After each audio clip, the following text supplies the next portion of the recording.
Mic me. Forgot it. Hey, we're back. Oh, and I didn't put my coach shirt on. Oh, well, whatever.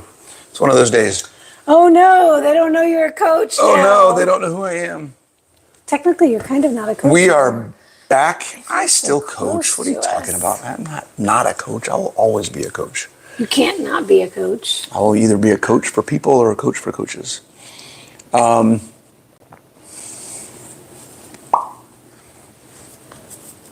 The travel adventures of Bronson and Nat. I didn't take my nap. You did not take your nap. You started working as soon as we got home. I did. We got home actually on time. We didn't think we were gonna because our flight was delayed, and then it wasn't delayed, and then it was just not as much. But we had enough time to get our connecting flight. To just barely make our connecting flight. Literally, they closed the doors and they were calling our names as we got to our connecting flight. Oh, they weren't. That door was closed. The door was closed, but they didn't. You said they were calling our names. We didn't hear them call our names. You said they were. It sounds very dramatic. It does. No drama here. We have to make it sound horrible. It was such the worst experience. Well, it was like that. Last night was similar as well. I was about to say last night. It was No, Friday the night before last It night. felt like last night. Yes. It was such a quick trip, y'all. We missed Friday night and Sunday morning. And all the Sunday morning events. But we had a good time yesterday. Got to shout out to Ketopalooza fam. Autumn and Richard. Amazing. It was a blast yesterday. Hope it's not the last one. Every year she's like, this is the last one. And then she does another one. So hopefully it's not the last one. It was awesome. It was very good. It's very good. I'm sure we'll if you haven't gone to a awesome. conference, it is definitely one of the ones that we recommend going to. Very community oriented, very welcoming. Just everyone's there kind of having fun isn't quite the word I'm looking for. Just being relaxed and enjoying everyone's presence. It's so chill. Yeah. They call it the Keto Family Reunion. Yep. That's what it feels like. It's awesome. So last week we talked about intensity. We got some feedback that was pretty good. I actually had some people at the conference say that they watched it last. We had a lot more. All of you people watching Coffee Talk, thank you very much for watching. We had a lot of people yesterday tell us that they're watching our Coffee Talks, which is kind of cool. Shout out to Debbie. We saw Debbie yesterday. Yay! So last week we talked about intensity, what it is, how to, think about it, how to change it, the things that impact intensity, primarily, if you guys remember, weight or resistance, speed, complexity, time, and tension, right? Those are kind of the things that we're talking about. There are time under tension, or time in general. I can do things for slower, for longer, more of them in a certain time, whatever, things like that. You can increase and decrease your intensity using Right, those. that's where reps come into. How many reps are you doing? That's about time, things like that. What we're going to do today is we're going to talk about intensity in the context of different exercise modalities. Fancy word. I had to remember what we said we were going to talk about. I was like, there was something we said we were going to talk about next week. Yeah, we were thinking about, okay, what are we talking about today? And it's like, we said we were going to talk about something. What the heck did we say? It was going to be a part 2. So this is basically a part 2. Part 2 of last week's. Last week's last episode. We're doing episodes now. We're doing episodes. This is episode 37. Wow. Crazy, right? So which another eyelash? I have eyelashes falling out. What is going on? It's on your glasses. Thank you. Where do you want to start? Oh boy. Which sport shall we start with? Which modality shall we choose? Let's start with bodybuilding. Because it's your favorite. Let's talk about what we mean by that, right? Like different modalities, right? Yes. So it's different types of exercise, basically, is what we're talking about. Types of things you can do to get in shape. Usually they have a name, or there's a method, or there's something that you're following. Bodybuilding, powerlifting, CrossFit, functional training, HIIT, yoga, Pilates. There's a whole bunch of things in this. Oh, speaking of which, if you want an overview, it's not as detailed as we may get in today, but there's an overview with an explanation and some of the things that you should consider if you're looking to start an exercise program, of what it's about, what it requires, who it's good for, how to use it, all those kind of things. I have a breakdown, a complete review of Let's see if I can remember what I put in there. CrossFit. I did bodybuilding, powerlifting, CrossFit, strongman, mixed martial strongman, arts. That's right. Mixed martial arts. Team sports. Ball sports. Ball sports. Yoga, Pilates. And there might be one other thing in there. But it's like a review. If you get my book, you can then get the link to download all of the free material. This is one of the things in that free material. It's so good, y'all. I was just looking at it and I was like, I'm impressed by you. She got a little grande. All this time. Okay. It's what happens. It's really good. Whenever I flex my brain, she gets turned on. I do like the brain flexing. Brain flexing. And at the very end, there's a quick reference chart for like what level of intensity and duration. And right. I kind of took everything in the review and then summed it up in a chart so you can look real quickly. For each. Kind of see. And I just wanted people to have a way to kind of say, what is this even about?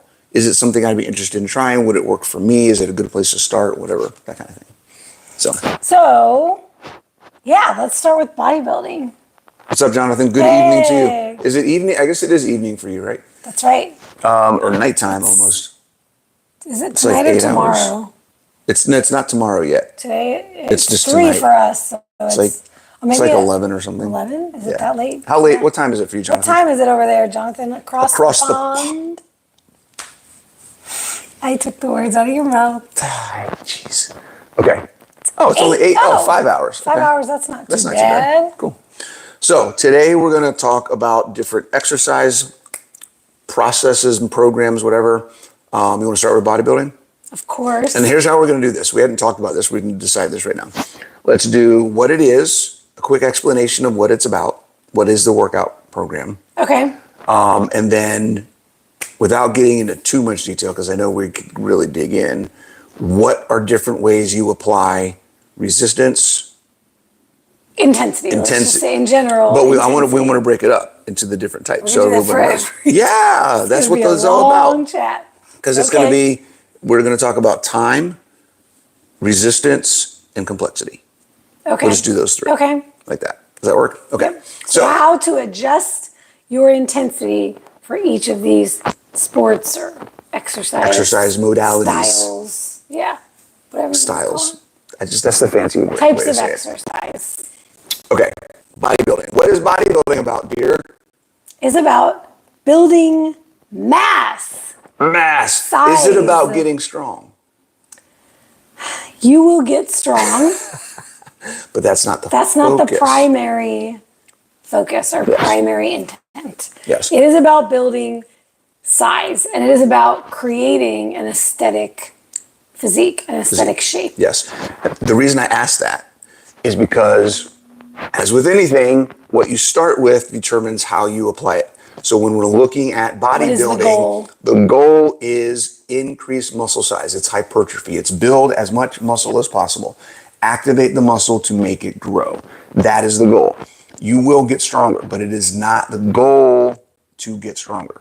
That's powerlifting. Powerlifting, nobody cares how big you get. It's just how much can you move? How much weight can you move? So when we talk about intensity and all the other different things we're doing within that, the reason we do things differently is because the goals of the different workout programs are different. So just remember that. You know, this is interesting because there's kind of a little middle ground between bodybuilding and powerlifting. Sure. You could do strength training with the goal of developing strength and muscle mass, and you would be in that strength training. That's what power building is. But it's not necessarily powerlifting. No, power building. You didn't put that on the list, though. No, because it's a hybrid of the two, but yes. So, yeah. So you could live in between there. If you're not so focused on aesthetics and you're not only solely focused on strength, you can work on both of those things together. Yes. But bodybuilding specifically, it's about creating the physique that you desire. Yes. Bodybuilding equals developing a physique. I love that. Yes. And we do that by activating muscle in a particular in way. a particular way, right? We want to activate it in a way that it's going to grow, it's going to break down and rebuild. That's where recovery comes in, all that kind of stuff. We won't get into that. What does a typical bodybuilding workout look like? If I want to get my chest, this is another difference you see in bodybuilding. It's very muscle group or muscle centric, right? Specific muscles. I'm working my chest, I'm working my biceps, I'm working my quads. It's not quite as much of I'm doing a full body workout in that I'm doing one or two movements to get as much activation across my whole body versus I have to do one movement per part of my body that I want to do. So there's a difference there too. Yeah, so bodybuilding training specifically is going to vary based on what you need to work on for your physique. So a male heavyweight bodybuilder who needs to bring up his quads might train differently than a female bikini competitor who's trying to get a big butt, needs to build up her glutes, right? So, and there's about a million different ways in between there that each person who is focused on bodybuilding can train specifically for their goals. So, but the key here is you can focus on what are the body parts I need to bring up to create the look that I want to create. And so that's what we're talking about is generally bodybuilding, and it doesn't have to be done this way. It doesn't have to be a split routine, meaning you work on different body parts on different days. But in general, even if you were doing a full body program, for example, my latest program that we are starting tomorrow in the Academy is a full body training program. But it is still designed with body part muscle groups in mind. So it's about when am I training my shoulders? When am I training my rear delts? When am I training my core or my abs? When am I training my glutes? When am I training my quads? And we put it together. It could be you're doing all of those muscle groups on one day.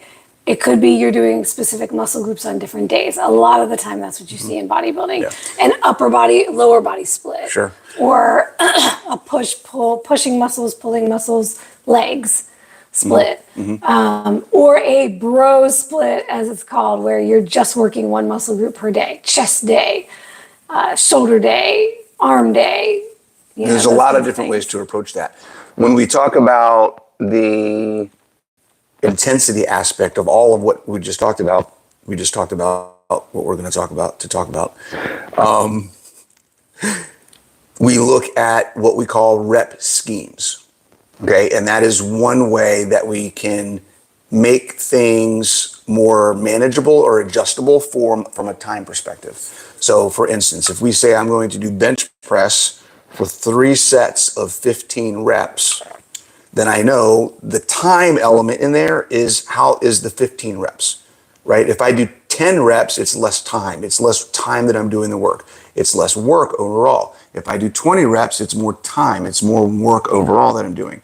So that's kind of the time element when it comes to bodybuilding, because there isn't necessarily you have to get 12 reps done in 30 seconds or 2 minutes or any of that kind of stuff. So it's not a time from that perspective. Most bodybuilding work is not done like with that. Timers. Right. So aside from some isometric work, some if you may be isometric doing work, like planks, or if you specifically program a rest period, like you take in between a minute and 90 seconds between sets, don't take over a minute and 90 seconds, then do your next set, things like that. Well, there are ways that we utilize time, right? So time under tension is a huge part of hypertrophy training. Hypertrophy training is what we're talking about, that when we're talking about building mass for the aesthetic purposes, right? So with time, you can set tempos for your training. So you might see in a bodybuilding training program, tempos. I'm working with some tempos in this program. A lot of the time I don't mess with tempos. For most people, I just always teach my ladies to always go slow on everything, concentric and eccentric. So the muscle contraction and the release, because most of the time, more time under tension is going to be more intensity, essentially. You are putting more on the body. So you're creating this progressive overload. We want to train with progressive overload, doing a little bit more each time. And that can't always be adding more weight. So a lot of the time we play with tempos for that. I usually just teach practice everything slow and controlled movements. And then this time, particularly for the advanced program, I will be doing some tempo work, meaning we might say do a 2 second, 2 count concentric flex. Curl. Squeeze. Contraction. Thank you. And then a 3 second release or negative or eccentric. So we will tell you specifically how much time to spend in the position.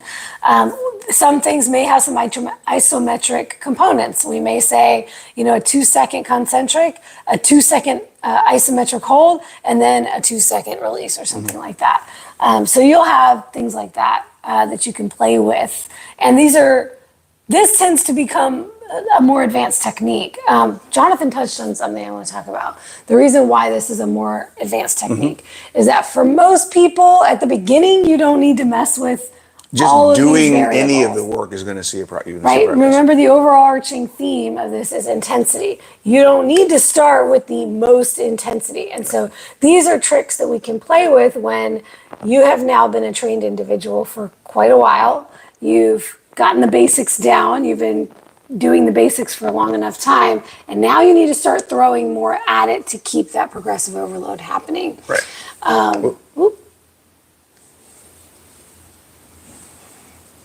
Let's see, what was the thing he said?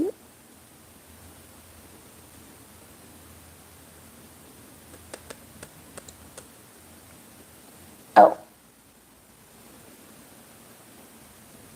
That was the first thing.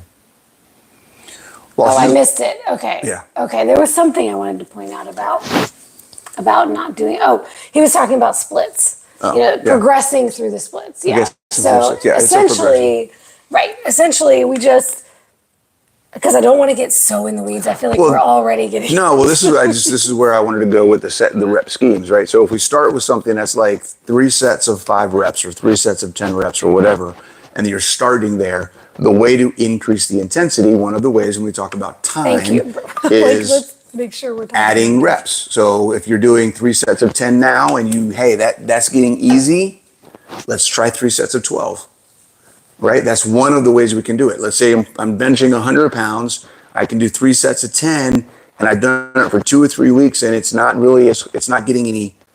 hard. I got it. I feel like I know I can do this. No big deal. Now I want to see what's the next level. Let's try 3 sets of 12. Let's try 3 sets of 15. I'm adding time to the amount to the work that I'm doing, even though I didn't change the weight, which is the second way that we can add in bodybuilding. Yeah. Add weight. Okay, go ahead. No, go ahead. You got into reps, and then I was like, now I want to talk about reps, but I know we don't want to go into that all. Yes, no. Intensity. We're focused on intensity. Okay, so that was all encompassed in the time. Okay, so load, weight. So obviously, this is a simple one. I mean, you're lifting Make it heavier than you did the last time, right? Sometimes that's not possible. So increasing the reps, like he was talking about, it doesn't even have to be like from 3 sets of 10 to 3 sets of 12. It's just, can you do one more rep than you did last week? And now you are also doing more weight because your total volume is weight times reps times sets. So when we're calculating that total volume, that total load that you were able, that amount of weight you were able to lift, reps plays into that. This is a really good thing that anybody who's doing any kind of weightlifting program understand this piece. When we say add a rep, we're not saying you have to add a rep to every set. Literally, it can be 1 rep to the first set and then you never do that extra rep again if that's all you can do. Okay, because when we look at volume is defined as the total amount of stimulus on the body that is required to do the work that was performed. Okay, You can replay that if you want to hear what that is again. Okay. Basically, however much effort I have to put in to do the amount of work, if I do one extra rep, that's more work than I did the week before. So in total, if I do 3 sets of 10 at 100 pounds, then whatever that is added up and multiplied is the number, right? 3,000, right? 30,000 pounds, 3,000 pounds, 3,000 pounds. If I do one more rep at 100 pounds, then it's 3,100 pounds. My volume went up by 100 pounds, right? That's how that works. So it doesn't have to be, I got to do one more rep. Oh my gosh, I didn't get my one rep for the second set, so that sucks. It's more than you did last week. Celebrate that. That's what it's all about. A lot of time bodybuilding programs will have rep ranges. I like to give rep ranges. So I like to instruct to start at, let's say I give you a rep range of 8 to 12 reps. A lot of the time you're going to see a lot of that, somewhere between 8 and 12 in bodybuilding. It could be anywhere between 6 and 15 or 6 and 20 in bodybuilding. But I like to do a lot of 8 to 12. Kind of live in that space. And when I give an 8 to 12 rep range, I like you to start at 8. What can you do for 8? And then you're going to keep trying to add reps until you're able to do the whole workout. Yeah, that's how I do it as well. I recommend. So if you can get to the top of the rep range, whatever the rep range listed is, then you can have. If you can do 3 sets or however many sets you're told to do at the high end of that range of reps, you should now be able to get to the next weight for the lower end of the range. Right. So just to explain that or give an example, if I use the 3x10 at 100 pounds, the range that was in the workout was do 8 to 10 reps, and I start out my program, I've never done this before, and I'm benching 100 pounds and I can only get 7, then I'm going to keep working till I can get 8. Once I get 8, and I recommend 2 weeks in a row, right? I like once you hit that, whatever that goal is for 2 weeks in a row, then you increase the reps. So now I can do 3x8 for 2 weeks in a row. Now I'm going to go 3x9. I may get 3x9 the first set, and then the second set I'm still at 8, and the third set I'm still at 8. But it may take me 3 or 4 weeks to get 2 more weeks of 3x9, and then I jump to 10, and then I keep going. Once I can get 2 weeks in a row of 3x10, I've got nowhere else to go at that weight. So now I got to go to 105 pounds or 110 pounds and go back to the 8 reps and do the whole process over again. Yeah, and you don't have to be putting more weight on the bar every single week. You can be adding reps until you're able to then, you're building yourself up to being able to handle more load. Yes, and those are the 2 basic ways that most beginners and intermediate fitness enthusiasts, that's what you are, bodybuilders, that's what you are, will use to make adjustments to their intensity. As you get more advanced, then we can get into the complexity of movement, which is where things like time under or tempo work, where doing different things like doing, instead of a regular bench press, doing negatives, doing inclines, doing block presses or floor presses or other type rack presses, different types of advanced movements. Yeah, and we touched on this in the coffee talk where we talked about levels. How do you know your fitness level, right? Yep. I always get this question about, well, how do I know which level I should be in the KBA? Yeah. I make my advanced program is where we are playing with advanced, technical, more complex exercises. So the exercise selection itself, not for every exercise, because the basics work. And you can do the basics in bodybuilding. You never have to progress to this complexity piece. You can keep progressing for the most of your life if you're not trying to be a high-level athlete in competitive bodybuilding. Here's a really good example of that. You can progress most of your life without having to get super complex with your movement. Here's a really good example of that is machines versus barbells. Oh yeah. The basics that you need to do a bodybuilding workout, you can get from machines completely. You don't have to use dumbbells, kettlebells, or barbells. You can do machines, and that's all you ever did. That is the basic, most introductory level, because there's a machine for every muscle that you're going to need to build or work on, and you can do everything you need to. And they're isolated. And you never have to think about, I have to learn more about the movement technique and the execution and the complexity and all those types of things if you don't want to. So that's why I say weight and rep scheme are the key factors that most people will use when you change your intensity on a powerlifting or and even if you stayed on machines, you could still then play with tempo too. There's a lot play with tempo, you can play with without ever having to learn how to use a barbell. Or even free weights. I love free weights. I would highly encourage free weights. Same here. Dumbbells, barbells.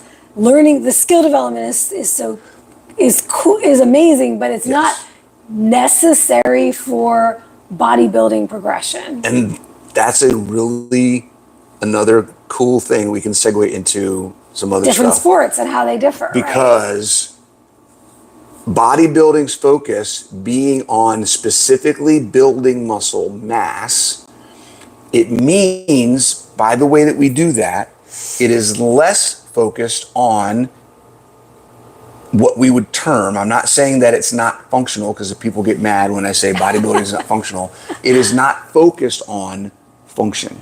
It is focused on physique, aesthetics. So there can be, for a beginner, it doesn't matter. If you've never done anything and you start bodybuilding, your function is going to improve. Yes. That's not a question. But I'm specifically working on getting the biggest bang for my buck from a functional fitness perspective. That's where things like dumbbells and kettlebells and barbells help, because you have to use more of your body to stabilize and engage, and it's not isolated to just the one muscle that you're working on. So that's something to think about as well. And now that you mentioned that too, that's another component when we're talking about, I don't know if I would even place it under intensity though, but it does change the movement, right? It's complexity. It is. Okay, complexity. It falls under the complexity element, right? Yeah. So, for instance, just to give a quick example in bodybuilding, shoulders, lateral raises with dumbbells out to your sides, right? This movement here, you can do that standing. It is going to require more core stability, core stabilization, more stabilization really from your whole body. It's easy to cheat the movement a little bit. You're going to get a little more momentum. You can use momentum. You can purposely and intentionally not, but most people will gather a little momentum. And the more you do, when you're standing, the more you intentionally try not to get momentum or swing, or you have to try more. It's going to strain your core and strain the rest of your body even more because you're using your whole body to stabilize. But if you do the same movement seated, and we're just talking dumbbells right now. Dumbbells standing lateral raises versus seated lateral raises. Seated is taking the momentum out. It's creating more of an isolated movement, as if you were sitting in a machine, right? If you do machine lateral raises, it is purely isolated. You're stuck in a fixed position in the machine. You cannot extend your arms more or less. There's not a lot that you can control there. And it requires less core stabilizing by nature. Now, this can be a good or a bad thing because some people can slouch and slump, and we want you to hold your core throughout. But when you're seated, you don't have any of that momentum. You're going to get more focus on that muscle that you're focusing on. Try this the next time you're working out or you go to the gym. Take some weight, do some standing shoulder raises, lateral shoulder raises, and then sit down and see if you can do the same weight. Probably not. Probably not, because you're more isolated. You're using less of your body. You're shrinking the amount of muscle engaged in moving that weight. And then we can take it another step further by doing like the complexity piece. We now take it to the next level. What you would see in a higher level program might be leaning, bench, incline lateral raises, single arm. So you're on one side of you leaning against the bench, and then you have one arm that has a very short range of motion to move, and you can't like swing in front of you.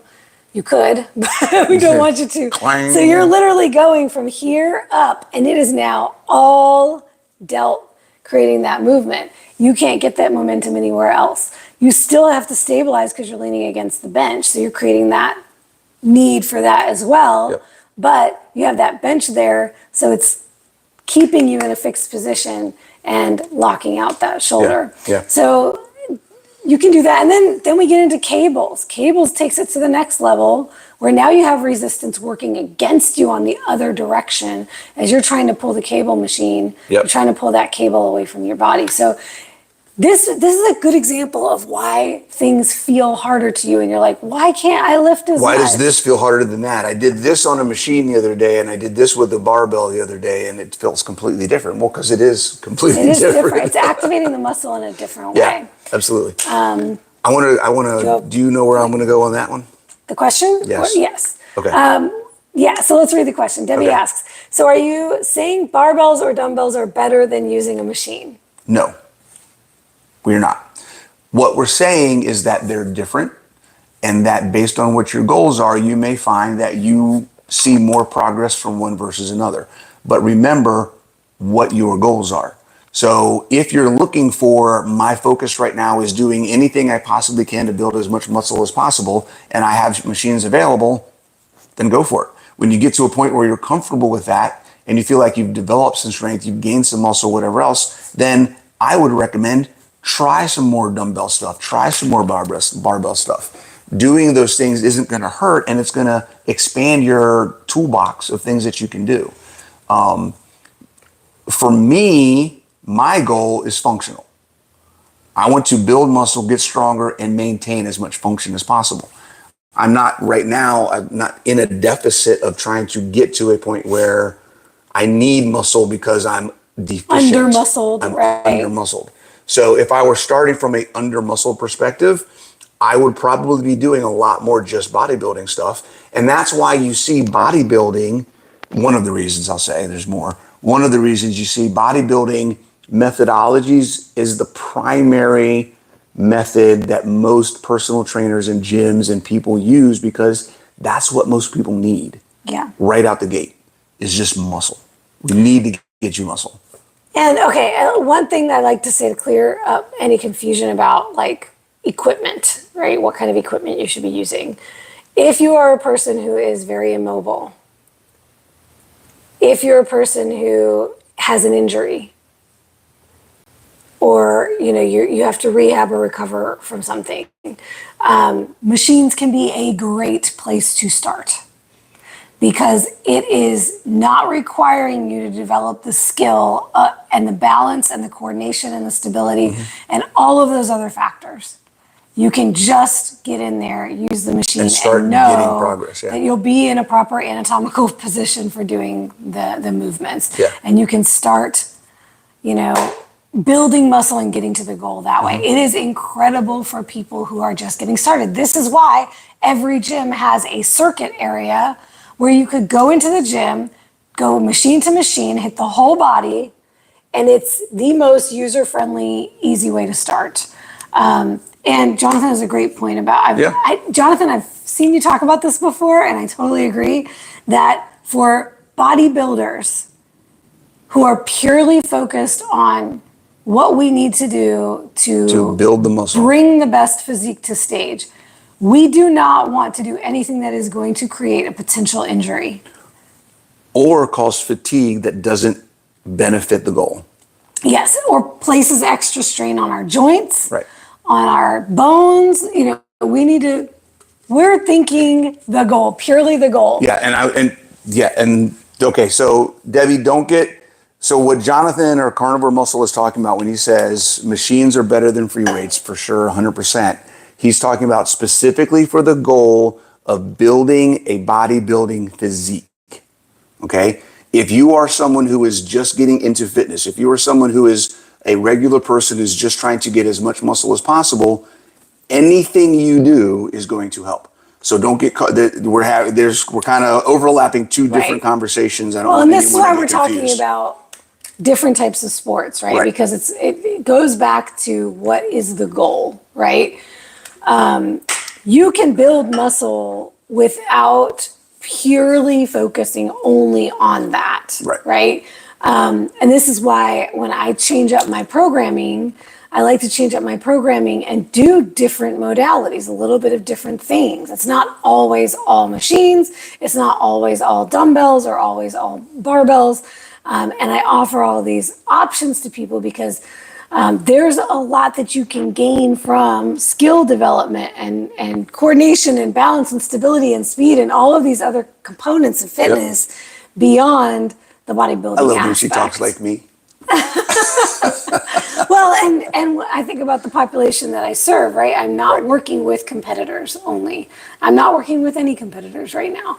If we're talking about But you have a few that want to be. We're working on a prep to get to stage. I'm probably going to do a lot of dumbbell, Smith machine, and gym machine work. Not going to do a whole lot of barbell. And if we are doing barbells, it's not going to be a lot of heavy lifting. Well, it'll be a Smith machine too, won't be? It'll be a Smith machine, or it'll be one of those, freestanding barbells, not like a rack. Right. But in my programs, I do all those different things because we have women who, here's another thing. I know I said if you're immobile, machines can be great for you, and they can.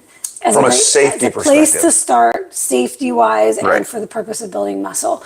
But if you are immobile, the most important thing for you is probably not bodybuilding for mass gain. For you, it's movement, mobility. Developing mobility. Yeah.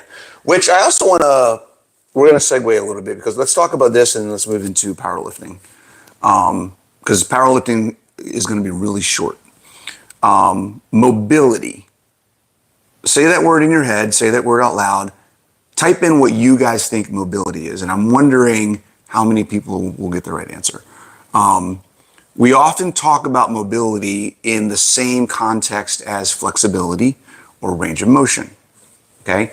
And I want to make sure that everybody understands mobility work in and of itself could be an entire modality that someone works without ever picking up a weight, without ever going to a gym, and they will absolutely drastically improve their life. They will build muscle, they will improve their metabolic health, and they will improve their movement. Okay? Mobility is the ability to move in full range of motion under stress without injuring yourself. So very close. Yeah, Jonathan, very close. Right? Yeah. It is, to articulate joints around a safe action range of motion. And yes, absolutely, Jonathan, I would just add under stress.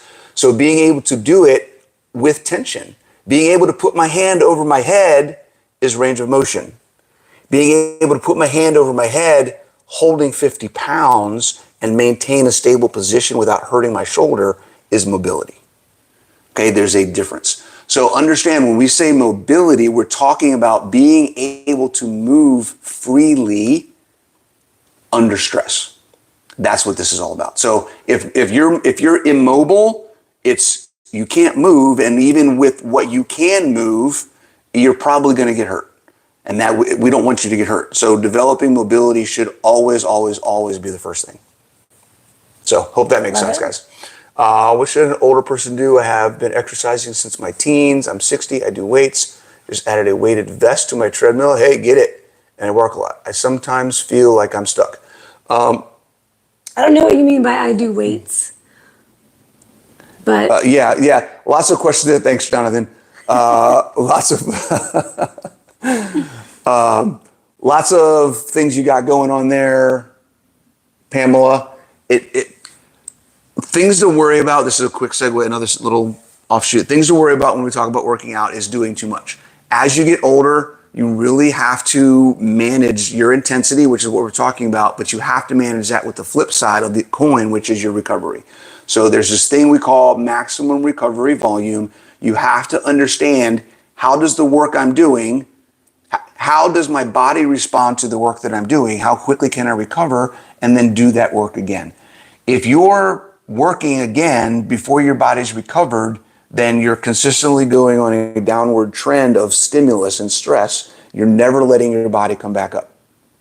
So my recommendation first, it sounds like you're doing a lot, is that I would evaluate how much you're doing and maybe add in some rest and see if that helps. Most often that's what we see with people. Yeah. We would need to know a lot more to tell you what to do. Yeah, to specifically give you an answer, we need to know a lot more. Which you can always contact us and work with us. We do that too. Okay, so powerlifting. very similar to weightlifting because you have to lift weights to powerlift. It is a weightlifting routine, program, modality. Powerlifting is different from weightlifting in that powerlifting... From bodybuilding, you mean? Sorry, from bodybuilding. And we could talk about weightlifting too, because that's a whole nother one. Which I didn't put that in my thing. You didn't? How did I not put that in my thing? That's my jam. I don't know. Maybe because you had CrossFit and powerlifting? Well, maybe. I don't know. So powerlifting is different than bodybuilding in that it is focused specifically on getting as strong as possible. So the reason I said the powerlifting discussion is going to be short is because it's basically the exact same conversation we just had about bodybuilding. The only difference is that when we talk about the rep schemes we work in, they're much smaller. So we don't do 3 sets of 10 in powerlifting. We may do 5 sets of 5 or 4 or 3, and we're going at 85, 90, 95, 100% of the weight that we can lift. We're in bodybuilding, we're usually in that 85 to 90, maybe get into 95, but not usually that much. But usually it's 80 to 90% for most, sometimes even 75 or lower, right? If we're really repping things out. Yeah. So that 75 to 80 to 85, 90-ish on the top end is where bodybuilding is. So when we're talking about powerlifting, we are working heavy all the time. And you can't do a lot of reps when you're working at 100% of what you can actually lift. You also have, it's set up differently. So it's not set up based on body parts. Correct. It's movement specific. It is skill. Right. It's skilled movements. It's around the big compound lifts. So you're gonna have a bench day versus having a chest day. Right. And everything you do in powerlifting is focused on how can I make my bench better? How can I make my squat better? How can I make my deadlift better? Yep. Those are the 3 things you're doing in powerlifting. Improving your skill and everything, improving your strength. Right. And everything you do is about making those 3 things better. I don't care what my chest looks like in powerlifting. I don't care what my butt or my quads or my calves or my shoulders or my delts look like when I'm doing powerlifting. They're going to look great because I'm strong as hell. But you're also probably eating a lot, and so they may be covered up by a layer of fat. But it's a very, very different focus. I'm not planning my workouts on my body. I'm planning it on what I'm trying to do to perform. So that's that difference. Bodybuilding performance is showing off what you did previously, right? All this time. That's actually a really good another difference between bodybuilding and other sports, other weightlifting or exercise sports. Bodybuilding, you put the work in and you make all the progress before you ever compete. The competition is showing off the work that happened before you got on stage. Yeah. In powerlifting, in CrossFit, in most other sports, you do all the work and then you have to perform on stage, do the work again, and that's how you get whatever, that's how you're rated, right? That's what the competition's all about. So that's one of the different things. And the time component, so the rest times for powerlifting are much longer. Yeah. Yep. Bodybuilding, you can rest for 1 minute, 90 seconds. You are going to have, if you're working with lower rep ranges in bodybuilding, you might have a 2-minute rest. Right. But most of the time in bodybuilding, it's not going to be 3 minutes. 3, 4, 5 minutes, depending on what you're doing. And maybe you may take 4 or 5 minutes in between sets. Yeah, absolutely. Because the difference in bodybuilding is more physiological. It's more affecting your body. Bodybuilding. Power is a huge component of your central nervous system. So your body's ability to move heavy crap is very taxing on your brain, essentially. And you need to give that time to rest in between each one. It feels very different. It's very different. It is a dark hole. They both can be dark holes, but there's something about putting weight on you don't know if you can stand up with again. That's a whole different thing. This is why I'm a bodybuilder and not a power lifter. I really like powerlifting. Okay, then we've got. Let's talk about CrossFit, and then we can probably stop because there's more we could talk about. But I think these are the 3 big ones. CrossFit is one of those things, guys. I want everybody to understand. I could talk for 5 hours on all the different aspects of CrossFit. What I'm going to say is everything we just talked about also applies to CrossFit. But the difference is in CrossFit, it's a combination of everything. So there's powerlifting in CrossFit. There's bodybuilding in CrossFit. There's strongman. There's triathlete. There's biking and rowing and running. There's gymnastics. Yeah. Like there's so many different things in CrossFit. This conversation in CrossFit is hard to get into because we could have just done CrossFit and hit all the other ones, right? But in general, when we look at CrossFit, the things that we want to make sure we're managing are the weight that we're using. Sound familiar? How fast we're going, which is a different thing. In powerlifting and bodybuilding, you want control. You want to know what you're doing. You're focusing on a specific movement and goal. In CrossFit, you're more focused on how much can I get done a lot in certain times when you're not doing the other aspects. So just to give you a quick example, an average CrossFit workout that you may see in a gym would be, today we're going to start off with finding your 1 rep max back squat. So the first 15, 20, 30 minutes of class is going to be everybody's powerlifting. We're going to power lift the first part of class today. Then you get done with that, and then we're going to do a little warm up, and then we're going to say, okay, now we're going to do a combination of maybe push jerks and burpees and lunges. And we're going to see how many rounds you got to do 10 push presses, 10 burpees, and 10 lunges as many times as you can in 15 minutes. And that's your workout. Now, is that going to be hypertrophic for your quads doing however many rounds of 10 lunges? Very much so, right? Am I going to, over time, am I going to build muscle mass in my legs? Absolutely. Am I also at the same time going to get a cardio type workout? I'm going to get my heart rate up. I'm going to increase my aerobic capacity. So that's where CrossFit, it's basically cross-functional fitness, right? It's high intensity interval training, but it's a combination of that with other things. And if it's done right, it can be very, very beneficial. But like all of the other things, the weight that you use, how fast or how slow you do it, and how complex the movement is. On the CrossFit side of things, complexity we call scaling. I can make things more challenging or I can make things easier. Same thing in bodybuilding, same thing in powerlifting. If you're not physically able to do a movement, how can I make the movement something that you can do and still reach the target of the workout? So for instance, if I had that workout I just gave you, right? We said, what was it? Push presses, burpees, and lunges. If you can't do lunges very well, walking lunges, walk across the floor, then I'm going to scale the lunges to you. I'm going to say, hold on to the rack and do your lunges in place, but you're still doing 10, right?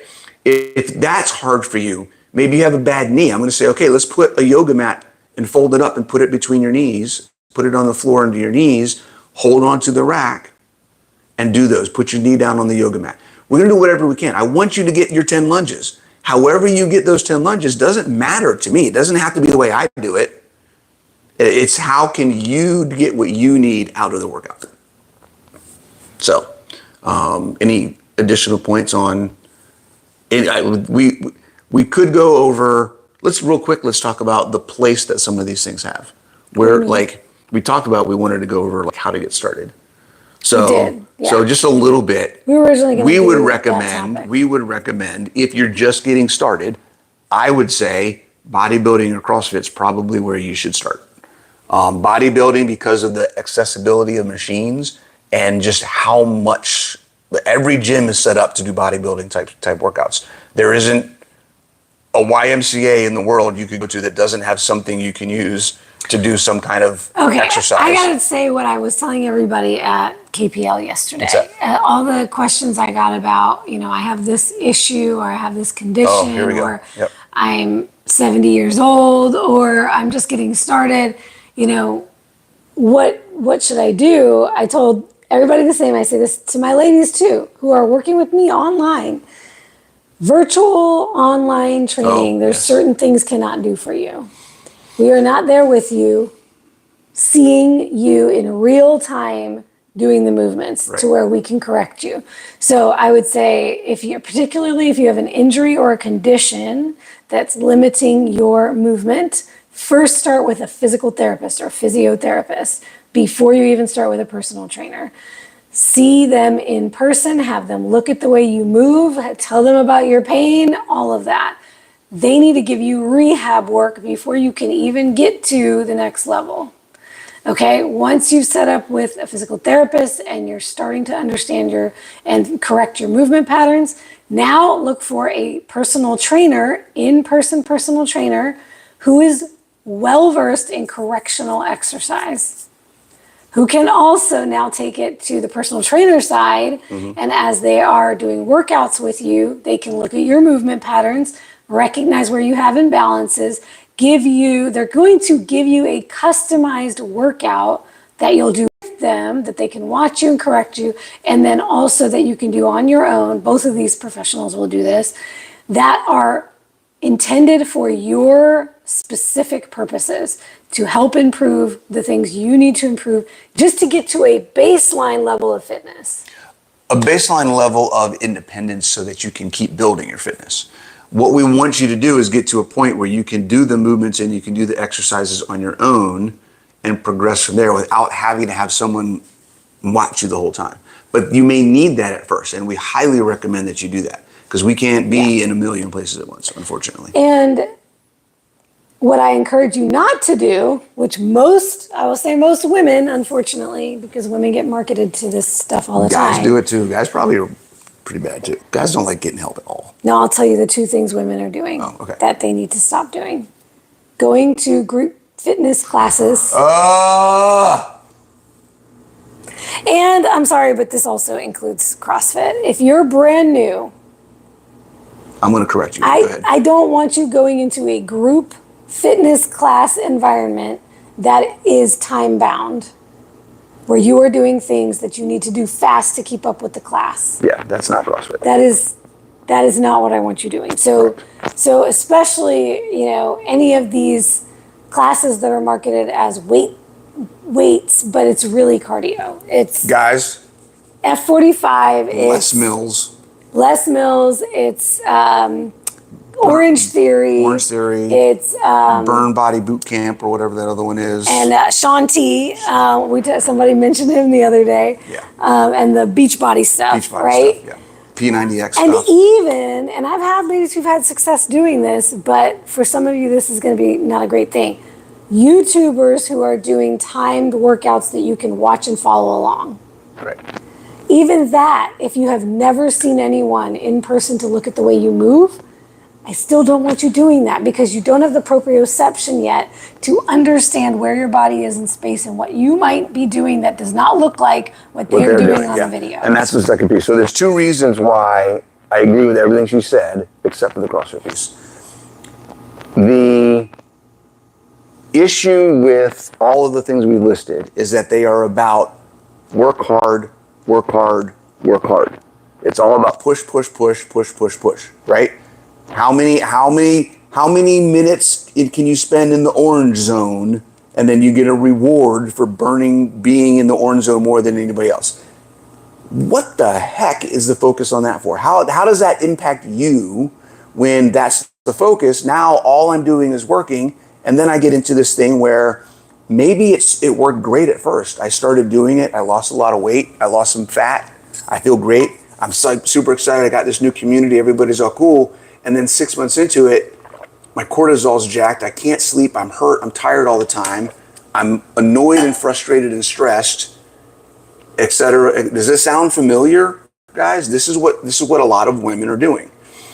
Yeah, Les Mills body pump. Okay. She said that's what I do. Yeah. That's what women do because it's attractive, right? It's easy to get into. It seems like it's an easy in, right? But it's not only that, but the other aspect of it, even the really good, I'm not going to name who it is, but there's a really great person on YouTube who does all this free content, and she's doing all these videos with, follow along workouts. Mm-hmm. And there's a ton of people out there doing it. You can get it for free, right? That's the other thing. It's this easy entry level because it doesn't cost anything, right? But you have to have enough body awareness whether you're in a class or you're following a video, if you don't have that personal body awareness, proprioception, where's my body in space, where am I anatomically, am I doing this correctly, you can easily get injured. You can easily develop poor movement patterns, which only are going to be a problem later on down the line and create injuries and potential injuries in the future. So that's my big concern there. And then the other piece of that is because they're virtual, on the virtual stuff she's talking about, and even in some cases with the other things we're talking about, there is no, let me just put it this way, the requirements to be a trainer and the expectations of a trainer is focused on managing the class, not coaching the members. There is a very big difference. Yeah. And that is why I say incorrect on the CrossFit piece, because the CrossFit piece agrees with everything that we just said. And it's the coach's job in a CrossFit class to make sure that the workout is being done appropriately by each person in the class. Every single person in class is evaluated. A good gym will have an introductory period. You're going to do classes. You're going to spend one-on-one time with the coach. You're going to get a movement evaluation. All those things happen in a good gym. But see, that's why I don't encourage CrossFit for beginners, because beginners don't even know how to evaluate a good gym versus a not good gym. And how do you know you have good trainers in there and you're getting what you really should be? Yeah, I can see that. Because you know there are good and bad gyms out there. That doesn't change by going anywhere else and looking for a personal trainer. You don't know if you're going to get a good personal trainer. It's no different. I can understand that, but when it's it is only a one-on-one environment, you are controlling for more variables. Okay, all right. So we'll agree to disagree. Yeah, we'll agree to disagree on that one. I just know from my experience, I have not personally experienced a CrossFit gym, and I've experienced a lot of CrossFit gyms that don't understand, because it's how we're taught. Scaling, yes, technique, I'm not saying all that stuff is CrossFit part is of the same as F45 and Orange Theory and all of that, but and even F45 was very much based on CrossFit, so they did a lot of that training with their people as well. Yeah. But managing, and they probably had much larger classes than maybe what are allowed in CrossFit. I don't know about that, but I also have a hard time believing that one coach can handle 20 or 30 people in a class and give each person that tailored individual attention that they need when they're a beginner. So I don't know. Do they limit class size? Every gym is different, but on average, I would say it's 10 to 15 people max. Yeah. In a class. Yeah. That's another thing with these other, body pump classes and stuff like that. Right, you got 40 people in a You'll class. get in there, you may not even be able to see the instructor, let alone the instructor sees you. And usually they're up there demonstrating the whole time. They're not even walking around and looking at what anybody's doing. Yep. So, all right, guys, that's a lot of information. You may have to watch this one a couple times. Just remember that no matter what thing you decide to do for your fitness, you are in control. You set the intensity, you set the challenge. You can decide if you want to go heavier. You can decide if you want to add a rep. You can decide if you want to try a more complex, or if you need something that's less complex, right? So you are in the driver's seat. I'll reiterate what we said last week. Just because it's in the program doesn't mean you have to do it. Yes, that's huge. Yep. Okay, just a reminder. Just because it's written there doesn't mean you have to do it. If you're not sure you can do that, or you think you need a change, call your coach, email your coach, message the coach, ask in the group, hey, I've done this before, and this XY thing, bad thing happened, and I don't want that to happen again. Is there another way that I can do this? Yes. And somebody will give you an option. Own your program. Yeah. Yep. It's your program, not your coach's program. Yeah, so 2 things. 1, don't phone it in. Don't just do what's on the paper. Oh, I did 3 sets of 10. I'm done, right? Yeah. That's one of the things that happens. Sorry. Evaluate your own intensity. Yeah. Evaluate your own intensity. Can I push myself? Can I do more weight? Can I add an extra rep? Or is it, it says this on the paper, so I'm gonna I'm going to do what it says in the program, and not in touch with, am I pushing myself as much as I can, or am I pushing myself too much? Yeah. And that's one of those things that happens a lot in these boot camp classes or in these group classes, right? You go in, they lay out all the weights for you. So they're there when you walk in. Right. And you think you have to lift right? that. And that's what you have to lift. So it's either I have to try to lift this and there's no way in hell I'm lifting this. And I'm not going to interrupt the whole class to say, can I have a lighter weight? Or I've been lifting this for the past 10 weeks and I need 10 more pounds, but we don't have any more because the class took all of them. And this is what I'm stuck with. Yes. And now I can't progress. And I wonder why I'm not getting any better. Here's an example. I worked for F45 for a short period of time. I wasn't a coach. I worked for an office. So I would take a class from time to time, and I was already a bodybuilder, and I knew I was going to go into that class and do me. It wasn't going to be about the timer on the wall or the weights that I had available. I always picked up heavier weights, and I went slower, and I focused on how many reps I was doing. I counted my reps. I didn't care about the timer. Whenever they said it was done and we were moving on to the next exercise, okay, if I needed to get a couple more reps, I'd get a couple more reps. Or if I tapped out before the timer was done, I tapped out and I took extra rest. I kind of did it like it was my own bodybuilding program in the class. So you were doing your own thing outside of what the class was doing. You're just doing the same. I allowed myself to do what I knew I needed in that moment. Yeah. That's a whole nother conversation because there's reasons why we do things and understanding what program you're in and the target of that program. You want to stay within the programming of that program so you get what that program is giving you. But like she said, if you have something going on and you need to take ownership and say, for whatever reason, I have to do this differently, that's okay.